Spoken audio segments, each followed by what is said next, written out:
Oke, sebelumnya Assalamualaikum warahmatullahi wabarakatuh. Waalaikumsalam. Selamat siang Kak Endar. Perkenalkan kami dari mahasiswa PPG Prajabatan Gelombang 1 tahun 2024 dari LPTK UNS. Saya Oktobrian Ardi Saputro, ada teman saya Naufal Naji, ada Muhammad Syarif, dan Mas Andri Setia Nugraha. Di sini kami sedang menempuh kursus kepramukaan atau KMD. Dan pada kesempatan kali ini kami ingin mewawancarai Kak Endar selaku pembina pramuka. Langsung saja untuk pertanyaan pertama nggih, Kak.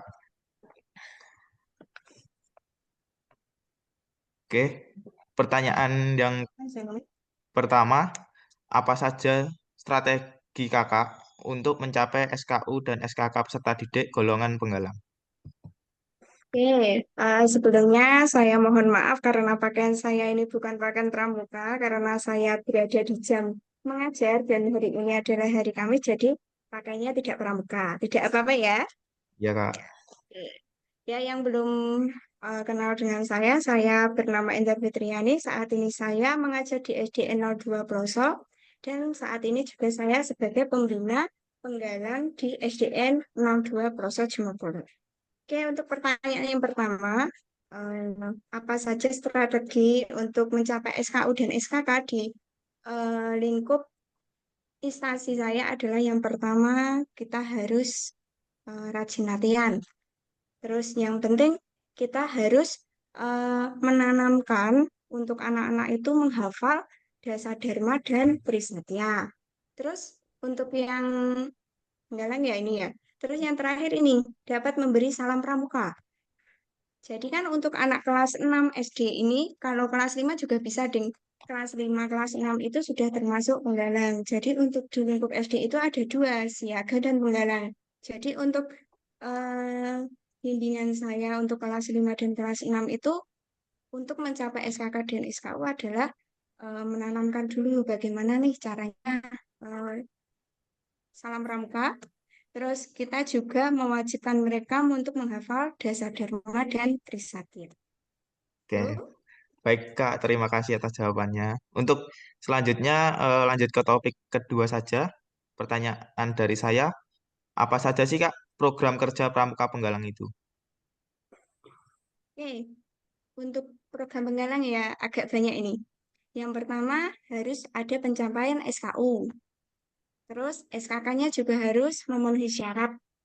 Terus habis itu ada latihan. Latihan pramuka paling enggak ya seminggu satu kali setiap hari Jumat itu pasti harus ada latihan pramuka. Dan itu nanti untuk penggalang khususnya SMP dan SMA pasti nanti ada latihan perkemahan.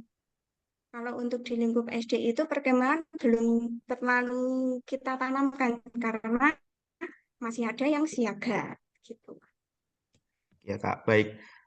Untuk topik Oke. selanjutnya akan ditanyakan oleh Kak Naufal. Silahkan. Mas, sebelumnya perkenalkan Kak, saya Nobel Najib. Saya mau bertanya nih, bagaimana sih Kak postur pembina pramuka penggalang itu? Postur tubuh. Oh, ini masaan kan? Ini postur yang dimaksud Bagaimana dari postur penggalang itu. pembina Pramuka Penggalang, Kak? Oh, postur pembina penggalang yang pertama harus sedia apa ya? Pokoknya harus siap sedia saat ada kegiatan pramuka dimanapun. Baik itu di kecamatan, kabupaten maupun di tingkat provinsi. Terus ada menghayati materi yang disajikan. Jadi memang jadi pembina pramuka itu harus tahu semua lingkupnya materi seperti apa, bahkan tata cara pramuka itu seperti apa, karena tata cara pramuka penggalang dan siaga itu berbeda. Jadi memang benar-benar harus menguasai. Nanti insya Allah kalau KMD waktu nanti kalian perkemahan 3 hari itu akan diajarkan tentang tata cara upacara penggalang dan siaga. Seperti itu. Terima kasih Kak. Ini masuk ke topik berikutnya. Bagaimana sih cara menerapkan metode pembina pramuka penggalang itu? menerapkan metode. metode pembina pramuka penggalang. Oh, banyak-banyak latihan aja sih. Nah, jadi kita memang benar-benar dilatih sebelum saya jadi pembina itu kan juga saya mengikuti KMD nih. Jadi saya memang benar-benar mengikuti pelatihan nggak sekali dua kali. Jadi ketika saya mengikuti KMD, saya mengikuti pelatihan, pelatihan itu harus saya terapkan di instansi saya. Dan instansi saya itu tidak hanya di lingkup sekolah saya, tapi juga kita harus berbagi ilmu dengan rekan-rekan yang ada di lingkup kecamatan. Begitu. Terus ada lagi, terus kegiatannya yang seperti seminar, seperti juga ada. Terus apa lagi ya? Udah deh, itu aja. Yang paling penting itu. Terima kasih banyak Kak. Ini selanjutnya Ya. topiknya akan dilanjutkan sama Kak Andre. Monggo Kak Andre. Ya, selamat pagi Kak. Perkenalkan nama saya Andri Nugraha. Ini Kak mau bertanya Kak untuk yang topik 5.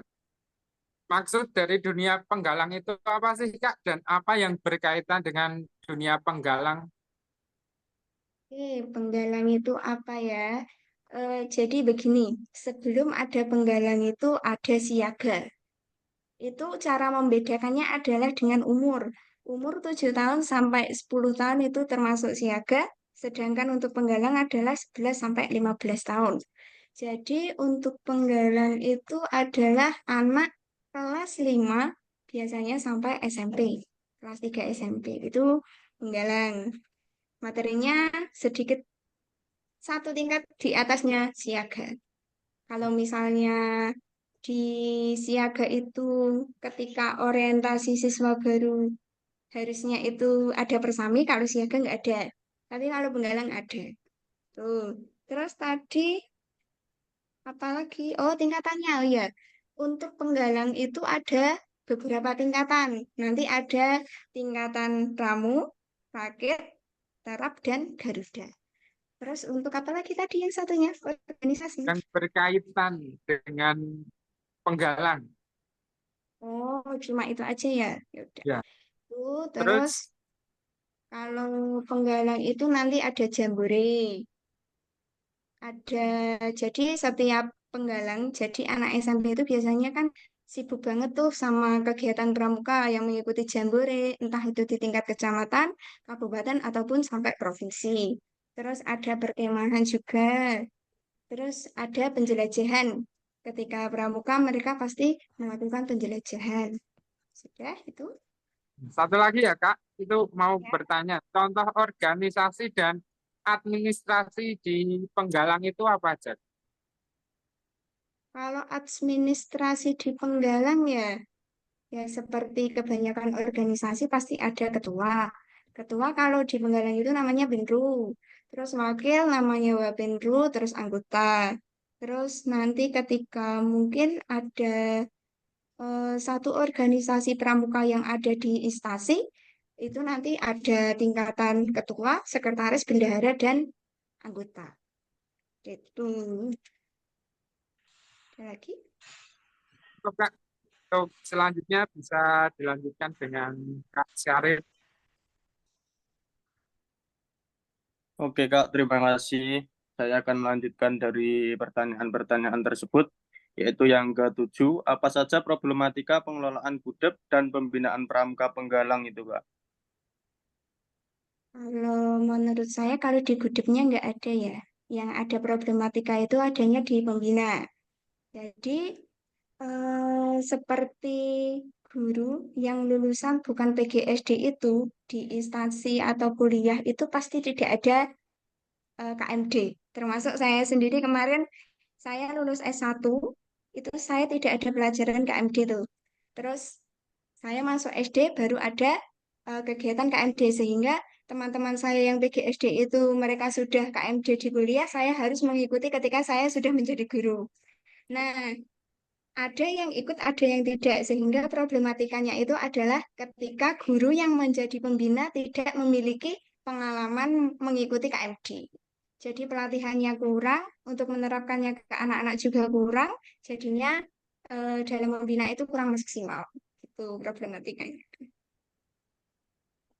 Oke, Kak, terima kasih ini untuk pertanyaan mungkin yang terakhir atau yang nomor Ya. 8.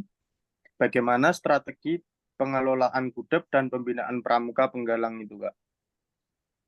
Ya, tadi ada problematika, berarti untuk mengatasi problematika itu adalah kita harus mengusulkan ke tingkat atas kita, kalau di SD itu namanya Korwil, untuk mengadakan adanya pelatihan KMD untuk guru-guru yang belum pernah mengikuti.